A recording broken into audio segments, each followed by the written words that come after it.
Hello everyone. Welcome to another learning session of Foundation of Programming at CodeMode, where you learn by practice. Currently you are learning about software development lifecycle. And in today's class, we will learn about planning phase. Now before I start, don't forget to like this video and subscribe our channel, especially if you are watching on YouTube. For complete course and related coding practice, go to our platform my.codemode.us. Let's begin. The planning phase is the first phase out of the total 6 phases of software development lifecycle. This phase or step involves planning and deciding what should our software be. When we built CodeMode, we went through the same process.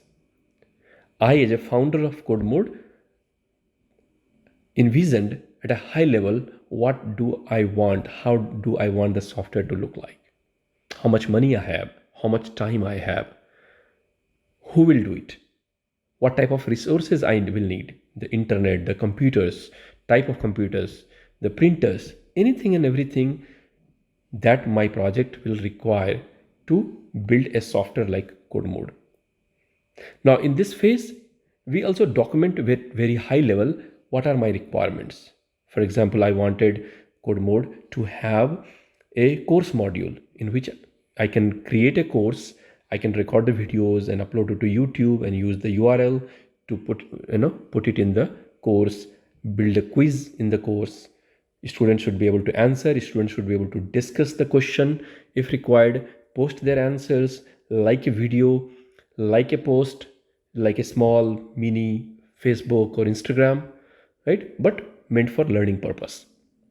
Then I also talked at a high level, I understood that I will have some information about the student, what we call it profile or the assessment, so that a student can practice, or a set of practice, what we refer as test series or practice series, and so on. The classroom feature, classroom module, where students should be able to talk to each other, interact, teacher should be able to post an assignment. All of these requirements were in a high level, we envisioned, we wrote it in a high level software requirement document. Now it is important to write that what we want to build and what we don't want to build, at least in the near future, because the scope, which is nothing but what to do, use the word scope, clearly tells you how much money and time it will take. If you draw a triangle, it is actually a pretty straightforward process. What is your scope or things to do, how much time you have, and how much money you are willing to spend. All these three defines ultimately the quality of your product.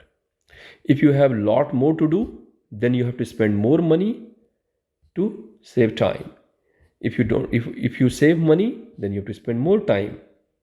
Or if you have time and money fixed, then you need to cut down on your scope. There is no other way. This triangle is very meaningful, very valuable in every aspect of life, in fact, not just the software development. You are constructing a house from 2 bedroom, you increase your scope to 3 bedroom, then either you spend more money, or you spend more time.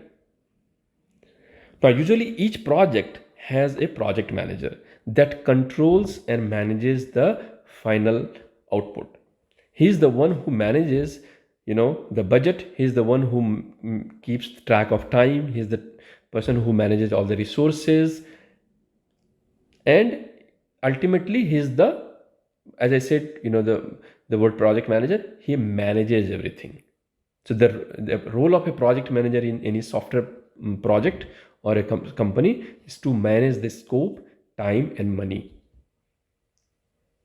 Now, a project manager puts all of this in a written document we refer as project plan, that clearly documents the things to do, the timeline, the duration, the resources, and everything, and it reports that to the team as well as the project sponsor. Now that's all in today's class. If you have any question, feel free to post it on our forum on my.codemode.us. Please take time to solve the quiz associated with this concept.